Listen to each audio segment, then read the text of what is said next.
Good morning, children.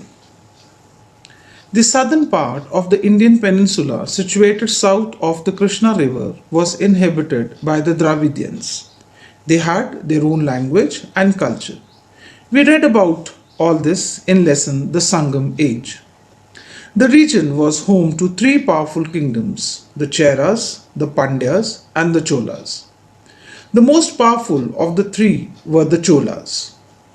So, children, today we will study about South India and the Cholas. As we will study the various topics, you will understand why the rule of Cholas is considered as the golden rule in South India. Now let's study about the sources to reconstruct the age of imperial Cholas. Archaeological sources to reconstruct the age of imperial Cholas include the monuments, that is, the various majestic palaces and grand temples, temples built by the Cholas, and the inscriptions. Now let us, children, take the archaeological sources in detail. The Pradeshwara Temple. The Cholas built majestic palaces and grand temples. One of the masterpieces of the Chola architecture is the Pradeshwara Temple, also known as Raja Rajeshwara Temple at Tanjavur. The temple was built by Raja Raja in 1000 AD and is dedicated to Lord Shiva. The temple provides the best examples of the Dravidian style of architecture. Some of the prominent features are the massive tower, that is Viman, rising to a height of some 180 feet. The tower being crowned by a massive dome, which is a single block of stone weighing about 80 tons. The Garbhagriha housing the colossal Shivlingam is nearly 9 meters high. The outer doorway being flanked by two gigantic Dwarpalas, the inner walls containing fine and bold sculpture of various deities. Inscriptions. The inscriptions of the Cholas are in the form of copper plate, grants, stone inscriptions, and inscriptions made on the walls and pillars of temple. These inscriptions are in Tamil and Sanskrit, which have been discovered in various parts of the Chola kingdom. These inscriptions are the most trustworthy than other written records as they could not be tempered. Their significance is these inscriptions supply dates and refer to the conquest of the kings and the extent of their kingdom.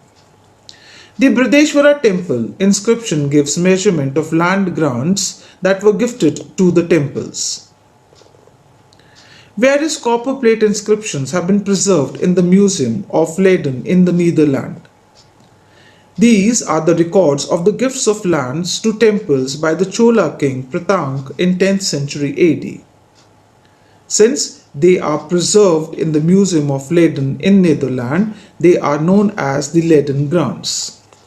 The inscriptions also refers to the deities to whom the temples are dedicated.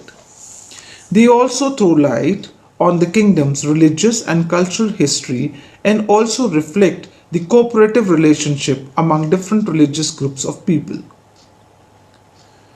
The inscriptions also tell us about the Chola administration, and the most important among these inscriptions is the Uttaramer inscriptions, which give us detail about the village administration under the Cholas.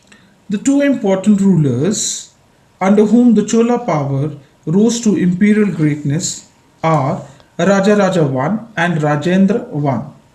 Raja Raja I made himself the ruler of whole of present state of Tamil Nadu, parts of the state of Karnataka and its adjoining regions, Sri Lanka and other islands. Raja Raja I was also a capable administrator, a great builder and a patron of art and literature. A chief mark of his administration system was the expansion of the ruler's self-governing institutions. He constructed the famous Pradeshwara Temple, also known as Raja Rajeshwara Temple at Tanjavur. Rajendra I Gangaikonda ruled from 1014 to 1044 AD. He annexed the whole of Sri Lanka, organized the Pandyas and Kerala territories and the islands of Sri Lanka into a regular provinces of his empire. He overpowered Odisha and a portion of eastern Bengal. To commemorate his victories, he adopted the title of Gangaikonda and built a new capital called Gangaikonda Cholapuram. In 1025 AD, he dispatched a naval expedition for the conquest of Java and Sumatra. He built magnificent palaces and beautiful temples. The administration of the Cholas. The Chola administration is a combination of vigorous central control with a very large measures of local autonomy. We study the administration of the Cholas under 5: the central administration, provinces and other territorial divisions, village administration, sources of revenue, and military administration. Now let's take them one by one.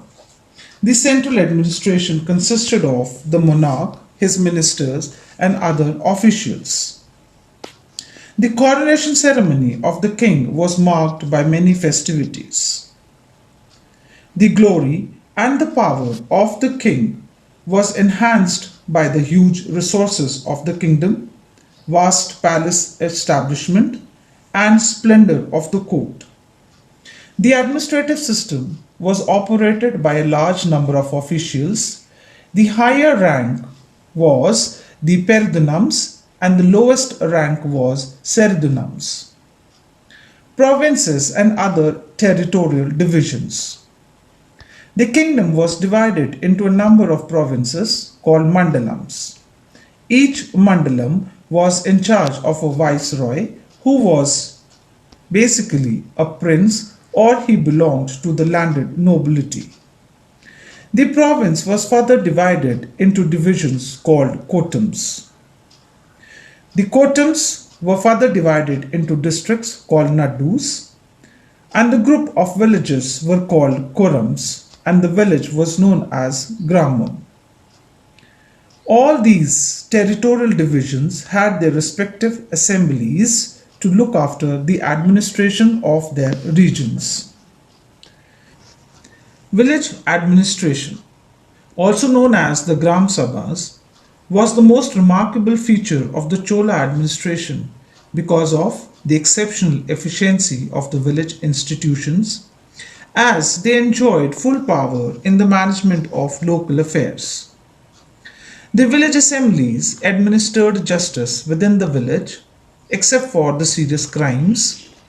They regulated water supply, gathered taxes, and administered all charitable institutions. They could sell or donate land for religious purposes. The accounts were maintained with meticulous care in order to avoid fraud. Smaller committees were set up to help the village assembly to carry on its affairs. Sources of revenue. The land revenue was the main source of the revenue, which was fixed at one-sixth of the gross produce. The other important sources of income were taxes on trade, mines, handlooms, watercourses, and the customs, that is, the duties on imported goods. The expenditure of the kingdom were 1. The maintenance of the royal family, maintenance of the armed forces, construction of towns, temples, and works of public utility. The military administration. The Chola rulers maintained a large, well-trained army and an effective naval force. The soldiers lived in cantonments called kandagams, which were situated in different parts of the empire.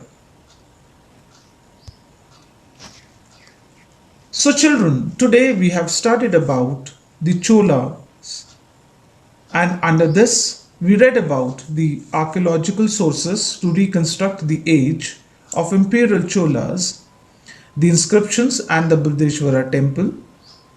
We also read about a brief estimate of Rajaraja I and Rajendra I Gangaikonda, the two main important rulers of the Chola dynasty. The administration of the Cholas, alright, the central, provincial, and the village, and the sources of revenue and military administration. Thank you and stay blessed.